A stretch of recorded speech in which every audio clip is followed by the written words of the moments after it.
So today I'm going to briefly discuss how we at Stuff and Trevillion work with Hollis when reviewing redevelopment opportunities. We've chosen this as a hypothetical Mayfair office building, which perhaps unsurprisingly we've called Hollis House. And as is typical with buildings of this nature, we'll review the opportunities for a straight office re-imaging, as well as repositioning as hotel and residential uses. And collectively, between the three of us, we'll try and explain how we work together with Barney's expertise and rights of light, daylight, sunlight, and Sarah's commercial appraisals in parallel. With offices, volume is key. The larger the floor plate, probably the greater the volume required. Floor plate depth and access to natural daylighting is also important, and servicing, fresh air, and core facilities all contribute to that overall quality. Efficient and adaptable space that can easily accommodate fit-out, subdivision, subletting is crucial. Future-proof designs are imperative, delivering sustainable buildings which have inherent longevity. We refer to this as long life, loose fit.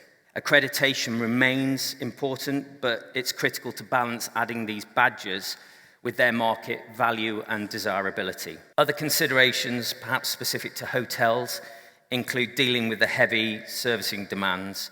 This can drive inefficiencies through large back-of-house areas in combination with space-hungry loading bays, and the M&E loads can be considerable with hotels. Whereas specifically to residential, the residential demands can be even greater. If you're looking to repurpose your office assets, you will need to consider rights of light and daylight and sunlight risks at the earliest possible stage. Now, the best way to do that is to bring in a rights of light surveyor alongside the architect and the development manager as early as possible, ideally before the building has even been purchased, or even if it's sitting dormant as part of a portfolio. That way, the risks can be identified and ideally mitigated far before we get too far down the line. Let's move on to the programme. And this is the biggest fundamental hurdle over the last few years. While we can relatively easily plan the design, planning, and construction timescales, we've got two gateways to consider, and the clock is out of our hands. It's with the regulator. Next one, let's go on to the hotel. Now, this stacks up commercially and technically, and since 2024, we've seen over 5,000 units coming into the market. We're at risk of saturation.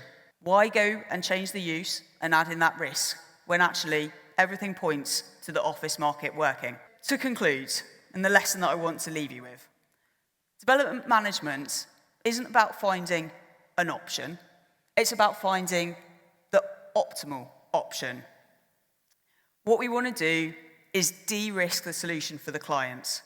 We need to look at the technical levers and the financial levers and put forward the best recommendation to our client.